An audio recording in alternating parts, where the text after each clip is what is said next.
When the doubt gets loud, but answer that call. Vision ain't real till you grind at speed, so breathing deep. Then call the damn leads. Call the damn leads. Hey, welcome back to Call the Damn Leads, the show by sales professionals for sales professionals. I'm your host, Drewbie Wilson. With more than 2 decades in sales, I've seen it, been through it, heard about it. Now I'm bringing it to you, my favorite people in the world, the sales community. So let's be honest, this is the greatest job on earth. Doesn't matter where you come from, what background, what personality type, you can create an amazing life in sales. Today's guest, no stranger to the journey, it's Mr. Chris Smith. Welcome to the show. What's up, Drewbie? I'm excited, and you're spot on. You know, weight, race, gender, age, sexual orientation, none of it matters. You know what matters? The numbers. Amen, brother. This is going to be an awesome conversation, and I want to just jump right in, man. I want to hear your crazy sales story. Yeah, well, I'll tell you what. My first week in sales shook me to my core. I got a job for a billionaire named Lou Pearlman, which is like, we could do a whole hour on just how creepy and weird he is. But the TLDR is founder of NSYNC, founder of Backstreet Boys, founder of Britney Spears. I'm in Orlando, boy band, pop capital of the world. And he had a company that was Event Vacations. And so I'm like a week into the job, and I had done pretty good in my first week. And he had this sales coach that I found out later went to jail for telemarketing fraud in the 80s. So this is like Wolf of Wall Street for real. So I go in, it's like day 5. And he comes in, and every morning he would do this, a great lessons that, you know, stick with me to this day that I teach salespeople. And he came in on like Friday, and he was like, hey, I've got a list of names I'm going to read. And if you hear your name, you still have a job. And if you don't, you have 5 minutes to leave the building. And I was like, oh, crap. So he called half the names. And it was so uncomfortable because like there's like a husband and a wife, and one stayed and one didn't. And there was like, this guy got this guy a job, and the guy that got the guy the job got fired, and the guy that he got the job for didn't get fired. It was mayhem. It was like Jerry Maguire, you know, when he was leaving the office. And so, you know, the 5 minutes went by. Everybody's gone. People are crying. It was crazy. So he comes back in, and he said, hey, I just want to let you guys know that I didn't fire any of them. They all fired themselves because they didn't hit their numbers. And he said, one of the ladies actually just now, she came in, she said, I'm pregnant. Another guy said his wife has cancer. He said, let me tell you something. When we create the spreadsheets, when we look at the numbers every week and every day and every month, there's a reason the box is only big enough for the number, because excuses don't fit. Now get back on the phone. He said, get back on the goddamn phone. And that was just like, whoa, that was my first week, dude. And I was like, holy cow. So, you know, we made a lot of sales that day. We were dialing hardcore. And I just, you know, loved working in boiler rooms. I came up in the high volume, you know, 100 calls, 5 conversations, 2 deals, 1 closes kind of a world. And I've been in it ever since. I mean, I have a sales call after this call. Like I love it. So I like what you said, that, you know, sales, I think, is most people's quickest path to leveling up their income and their life. Man, that is one heck of a story. I love how Call the Damn Leads can really hit, because that's the truth. Like at the end of the day, the answer to every problem that you have, whatever it is to pick up the phone and call the damn leads. Because if you're having conversations, you're getting closer to making sales. And when you start making sales, you start making money. And listen, money's not everything in life, but it solves a lot of freaking problems. And so you have this crazy job in you know, boiler room. You've been doing it your whole life. Tell me a little bit more about like, what are you doing now, and how are you still focusing around the sales lifestyle? Yeah. Well, what I learned by work, you know, selling shoes and selling, you know, software, mortgages, you know, now I have companies that are AI. I have an email marketing agency. I work a lot with real estate agents. I'm kind of a, you know, influencer in the real estate industry to realtors, not to consumers. But you know, what I've learned. And then of course, selling from the stage, selling on a webinar, trying to sell like in a small way at the end of a podcast like this. Like what I've learned is that there's a science to sales. Mm. And that is what I've kind of documented as my journey has kind of unfolded. And I've got crazy good accolades like Inc. 500 fastest growing business. Geez, dude, Forbes, Fortune. Like my book is an international bestseller, 7 languages. Like it's, almost 1 million copies, called The Conversion Code, which is the science of sales. And so Beautiful. that's what I wanted to do was like, as lead generation and social media and landing pages and all of this stuff started kind of popping off, I realized like, and this was just because I was asking my clients, like, what do you need the most help with?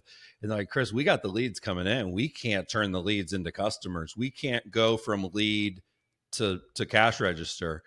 They're not answering. They don't want to hear us out. And I was like, well, I worked in the boiler room for like 10 years. Like that part's easy for me. I get that part.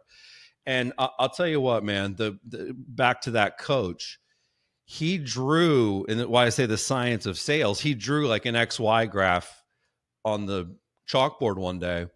And I think it's the like easiest thing to remember. It's 100% your job, no matter what you're selling and what platform method. And it basically has like a heart on the left side of the graph, and it has a clock at the bottom. Okay. So there's Mm. a heart over here, there's a clock over here, and then there's like a dotted line. And he said, sales is super simple. Your job is to get people more excited than the cost during the time you have their attention. And it just was like, oh, that makes perfect sense.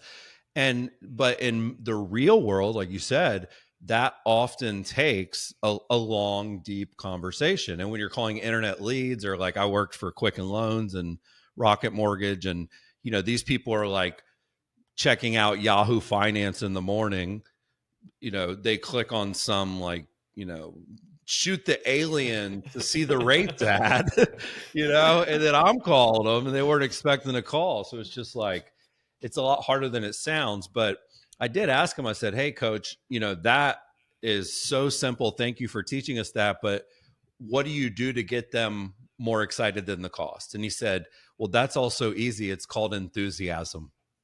Mm. And I said, well, what do you mean? He said, IASM. I am sold myself.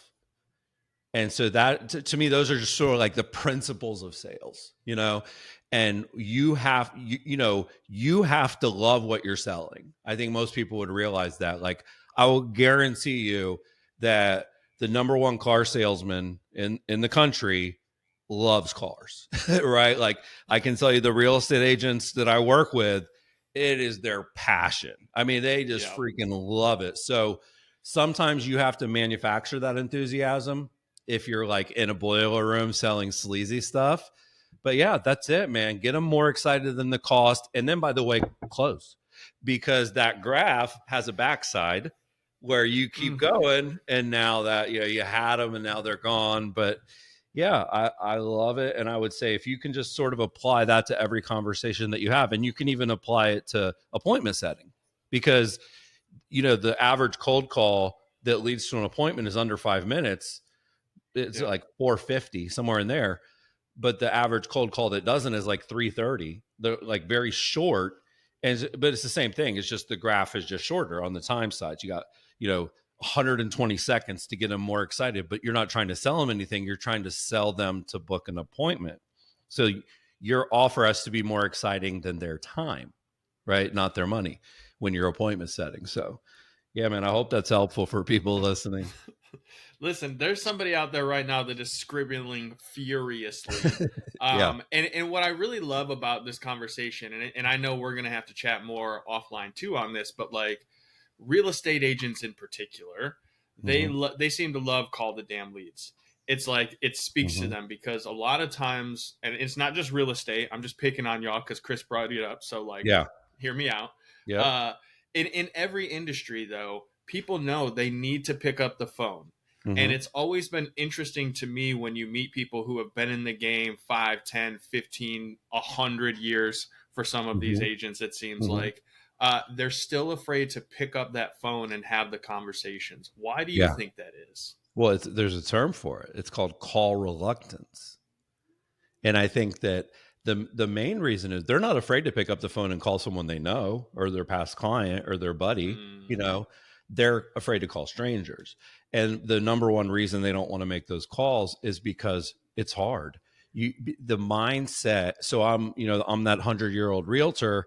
Well, I probably built my business through networking and belly to belly interactions. And now all of a sudden you're telling me to call 100 Zillow leads or 100 Facebook leads that none of them know me, they don't like me, and they've got that brick wall up, as soon as they answer. They don't even answer, by the way, just to be clear. Over 90% of the people never answer the phone, when they don't recognize the number. So, yeah, I think it's really about framing. What they always told me that I never forgot is that conversations create customers. So I never really thought about, oh my God, I'm on dial number 80, dial number 90. I knew, and this is what happens when you work in a boiler room, like Quicken Loans, their technology is crazy, dude. They know how many dials you've made, what your talk time is. Like they know every stat, and they're freaking mass emailing it to the whole, Salesforce every freaking 10 minutes, right? Like, so you see, oh, Savage. I'm not making it. Yeah, it's crazy. So like, when you sort of know your numbers and you do that day after day after day after day, then you trust the process. Then you realize, like, my goal was always, if I can write a loan by lunch, then I can go to lunch. But if I don't, I really can maybe go have a cigarette and come right back up. Like, that's about the expectation. So for me, it was like, okay, for every 3 to 4 hour call block that I do, I know I can write one loan. And so I didn't really care if it was 12 calls or 120 calls like that. Those numbers I never really thought about. I knew that if I trusted the process, I was doing a deal a day, because you have to write 2 loans for one to close, because half the people are lying about how much their home's worth or their credit score or whatever. So yeah, so that to me is like, and in our industry, you said real estate agents like this show, they have largely outsourced the appointment setting to what they call an ISA, inside sales agent, because they realize, like, no, I'm rich. I don't want to dial for dollars. I'm freaking 59 years old and I got $4 million in the bank and I make $600,000 a year. I'm not going to I'm not going to do an entry level job. So Right. in Silicon Valley, because I own software companies, it's called an SDR, sales development rep. And there's a great book. You probably know it if you're in the sales ecosystem, called Predictable Revenue. It's by a guy named Aaron Ross. And he sort of invented this concept that, like, your salespeople shouldn't be the ones setting their own appointments, because then if I'm a really good salesperson, I work for a company that does it that way, I probably have 6 to 8 calls on the books every day, and maybe 3, half of them show, or maybe 75% of them show.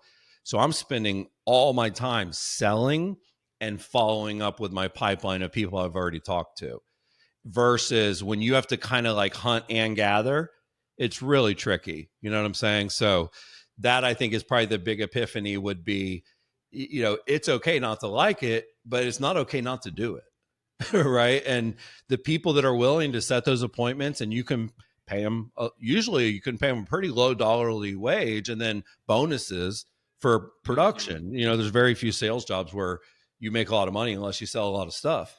So if I'm the realtor, like, hey, I'm not even incentivizing appointments, I'm incentivizing closings, but I'll give you a pretty big chunk of a closing if you set the appointment that leads to it. That's the other thing I've learned in sales, is compensation matters.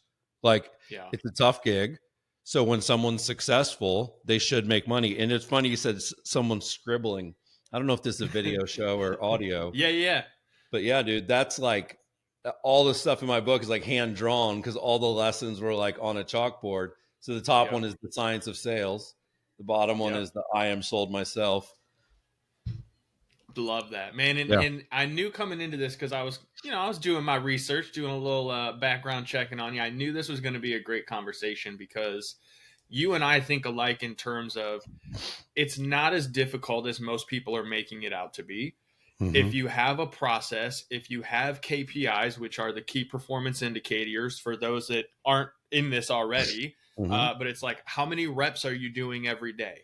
And if you're paying attention to that, you're going to inevitably get better. You're going to make more sales. You're going to have more important conversations. But as you know, you mentioned, Chris, like either you're doing it or you're paying someone to do it for you, because that is the only option that you have. And so one of the things that I learned along my way as a sales guy, because I grew up in the boiler room selling home and auto insurance, 200, 300 cold calls a day, plus internet leads, you know the game as well as I do, but that's where you're just like, hey, all I got to do is have conversations. However, as you also said, when you start having more high quality conversations, the game does get a little bit, I'm not going to say easier, but it's a little simpler. Right? Better quality of life. Better quality of life. It is. Yeah. And so what I figured is when you learn how to generate your own high quality leads, you kind of start to the point where you can write your own paycheck. So for you, like, what do you think is the science behind the marketing and the sales? Because there's an aspect to that I think a lot of people skip over. Amen. So the goal is high quality leads that are easy to convert. Like that's literally should be every single person's goal. Well, what I have applied and what I think the sort of not even the future, like if you're doing it right now, it's inbound marketing with outbound prospecting. So you apply that boiler room mindset that I'm going to dial for dollars. I'm going to be on the phone more than I'm going to be on Facebook, right? I'm going to be face to face more than I'm going to be on Facebook. Like you have that mindset of a salesperson, but you have inbound content marketing that's built off the back of your personal brand. It's actually that easy. When somebody says, I guarantee you, I don't even know what you sell, Drewbie, but I will guarantee when you get on a sales call or when you have someone reach out that says, hey, dude, I love your podcast, da da da da da. It's not a sales pitch, it's a conversation. They're already sold. It's really just about terms. Can we make this work? Does it make sense for you to even do it? It just goes right into the negotiation. You probably have dealt with this, especially again with the podcast. I bet people reach out and they're like, dude, I don't even know what you sell. Like, what do you sell? I did videos and social, and I had 500 episodes of a podcast in 2014. Like I've been doing content marketing, books, blogs, YouTube. And when my sales team gets on the phone and they say, hey, I read Chris's book, I love it, da da da, deal. Right? Hey, we watched the water cooler. You and Jimmy are amazing. Da da da da da. Like, so, but I will say this, man. Most salespeople like me and you, like if you're a salesperson, you don't always have the right brain to do marketing that's high quality. So it's kind of like, if you need the sales guy, hire them. If you need the marketing person, hire them. But of course, the companies we all admire and look up to, they have experts doing both. I personally love attention, gratitude. I love the vanity metrics. I care how many followers I have. I care, I'm checking how many likes my post just got, how much reach did it get? How many views did the reel that I posted yesterday that I created on Sora 2? Like how many views did that get? Like, so the book, the way it breaks down is section 1 is marketing. And how to do inbound high quality marketing so that you're not cold calling per se. Section 2 is systems and processes. So lead routing, lead scoring, behavior-based follow-up, pixel tracking, there's a tech stack that matters because 2025, 2026. Amen. And then section 3 is, okay, now we're at that moment of truth where we're on the phone. So when people say, what is lead conversion? How do you define lead conversion? For me, it's literally a Venn diagram of sales, marketing, and tech. And to have the highest conversion rate possible, you have to have the overlap of all three. And you have to do all three well. So if somebody's listening right now and they're like, man, we're great at sales, we just don't have enough conversations. Well, then you need to look at your marketing and your systems. If they're like, hey, we're selling, but or we're getting a bunch of leads, but we're not turning any of them into business. Okay, then you need to look at your systems and your sales. It should be pretty easy to diagnose. And what I think is unbelievable is that the internet exists, social media exists. There's never been a better time in the world ever where you could actually go out and get in front of your ideal client profile every single day for free. So I would just say, like, take your marketing as serious as you take your sales. You can't wing it on the marketing and then expect people to be blown away on the conversation side, but you have to be self-aware enough to kind of score. It's one of the things I have people do is like, here's 10 things that really matter. Give yourself a 1 through 10. And now you know kind of what to go after first, as far as like, because everybody's different, like, yeah.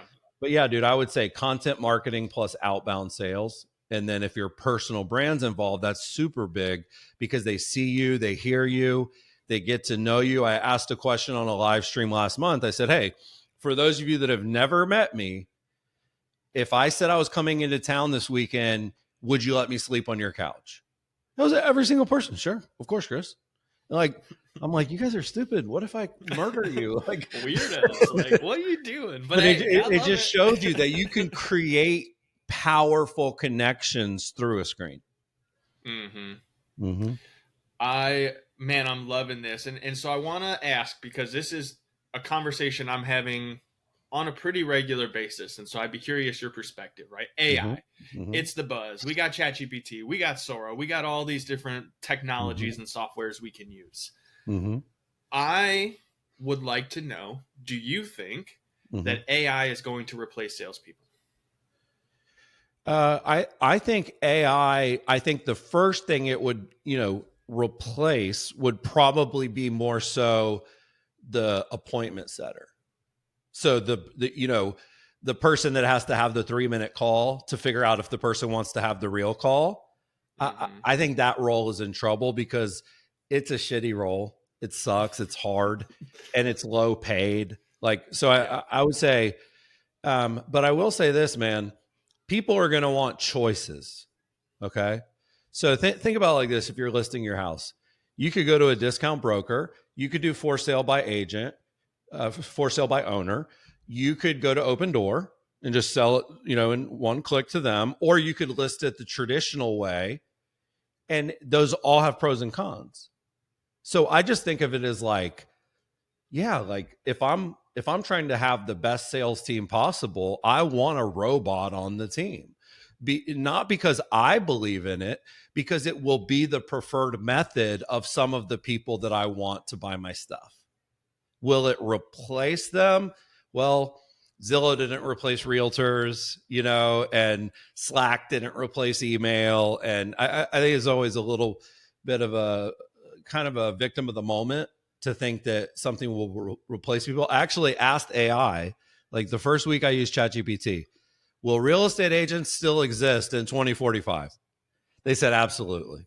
It's a big emotional transaction, and it's going to always be important to have someone holding your hand that knows what they're doing while you go through it. Cool. So will it replace salespeople? No, but you have to know this, Drewbie. 80% of salespeople are terrible. So I think it will make a bigger gap. I think that the people that are great at sales will go to another level and it'll make them 5 times better than they already are. And then I think it'll take the people that are kind of average and it'll make them above average. Like if I have real-time analysis of the conversation, like have you ever heard of Gong, G-O-N-G? Yes. Dude, Gong is like when I was at Quicken Loans, we had a sales coach for every team, and they'd listen to your calls, and we would be on like a chat tool, and the coach would be like, say this, say this, ask this, like, no, do this. Every now and then they'd just be like, hey, this is Jason. Can I just he would just butt into the call. Just jump it. Yeah. But the idea that AI can help you improve your conversations is already available to now. The data that AI can analyze around when the dog gets loud, but answer that call. Vision ain't real till you grind that speed, so breathing deep. Then call the damn leads. Call the damn leads. What is the right listen to talk ratio, things like that. So I think it's a game changer, but I do think it will eliminate certain sales conversations for regular salespeople because people will want that as an option. Now, I'll give you one other example. If you're only doing one-to-one sales, there's a huge opportunity to do like a group call, right? There are many, many people that are not ready to talk to a salesperson, but they kind of want to know what the pitch is. So if you do like a group webinar, it isn't just that like all those people would have heard you out eventually. You're actually opening up the conversation to the type of person that doesn't want to talk to a salesperson yet. And many times at the end of that webinar, now they're like, okay, cool. Now I want to talk to somebody because I kind of get it. So I always lean in to, and Gary Vee said this yesterday, the and, not the or. I want to do human sales and AI sales. I love that answer. And it's very much in line with the way I look at it. I see AI as great for content creation and shortcutting a lot of the processes of like, what's the best way to respond here? And so you can utilize those tools. But I agree with you in that the people who are great at being genuine communicators with other human beings, they're going to absolutely skyrocket because the number of people who want to talk to a robot, it exists. It's slim. And I know this because every one of us gets on the phone and they smash that zero and they're screaming, representative, representative, because we're still human and we want to talk to somebody where there's an emotional connection. And I can't say that it won't get there, but well, it's the not price there. And point it's going to be a also while. matters, right? If I'm selling a book, I ain't talking to you, but if I'm selling a, car or a house or a coaching service that's, a couple $1,000 a month, like people are definitely going to want to still talk to someone for the foreseeable future. But you have to remember, if you think of a game, like a baseball game is 9 innings, I only watch baseball during the playoffs. So that's why I'm thinking about it right now. Like if you look at AI, especially like AI sales, like, robots trying to be salespeople, it's still batting practice, dude. It's not even the first inning. So what happens when we're in the 5th inning and the 9th inning? And, so I would say don't be so, don't have this hubris that it won't be a thing because people almost always wrong. It's like, I don't want a touch screen. I want a keyboard on my BlackBerry, and it's like, I don't want to, I don't want a MacBook. I like my PC, or I don't want to use Gmail. AOL's just fine. Or I'm not going to switch to Chrome. Internet Explorer's, gets the job done. Like, and then, dude, Facebook is stupid and TikTok is dumb. And people are almost always historically wrong. So I just always like am open-minded, and excited versus standoffish when it comes to any new tech trend. And by the way, that means you're going to be wrong a lot too. And you're going to waste some time doing some dumb stuff. But I'd rather do that and be an early adopter than be a laggard. Brother, we could sit here and nerd out on this for probably the next 8-9 hours, but then we'd have to charge people because we go into some really, really good stuff. And I know you've got a lot of really good stuff. So how do we come find you, follow you, check out more of your content? Where can we find your book? Give me the deets. Sure. Yeah. The easiest thing would just be theconversioncode.com, theconversioncode.com. Most people should get the audiobook. I read it myself. So if you think if you're enjoying the conversation, it's, about 8 hours of that. And then if you just go to theconversioncode.com, you can find my social and stuff, but I'm mostly active on IG and my handle is, I don't know if it's on the screen during the recording, but it's Chris_SMTH, no I in Smith. I like to say that when I got my account, I couldn't afford the vowel. And so, but it's just such a common name. We talked about that before the call. And it's also the same on Twitter. So Twitter and Instagram is where I'm the most active. And then theconversioncode.com. is where you can go. And there's the link to Amazon and Audible. Beautiful. And we'll make sure we put all those in the show notes and remind everybody how to find you, because this has been an absolutely amazing conversation. So I want to say thank you from the bottom of my heart for taking some time out to be here with us. No worries, man. Thanks for having me. Listen, you guys know what to do. If you enjoyed the show, go follow Chris. Go share this episode on the social media platform of your choice. Tag the two of us. Let the world know that you spent some of your most valuable asset here with us today, your time, and that you got something from it. And then maybe you know somebody who sucks at sales. Send this to them. You don't have to tell them they suck, but like just say, hey, I listened to this episode and made me think, yeah, I think you should check it out. Perfect. And that's how we get the word out about Call the Damn Leads. And here's the other thing. If you have a crazy sales story, I'd love to bring you on the show. Head over to callthedamnleads.com/podcast. Send us your information. Check out the store. We got hats. We got keychains. We got all the awesome swag that you can need. But more than anything, go pick up the phone. Call the Damn Leads. We'll see you next time. When the doubt gets loud, but answer that call. Vision ain't real till you grind that speed, so breathing deep. Then call the damn leads. Call the damn leads.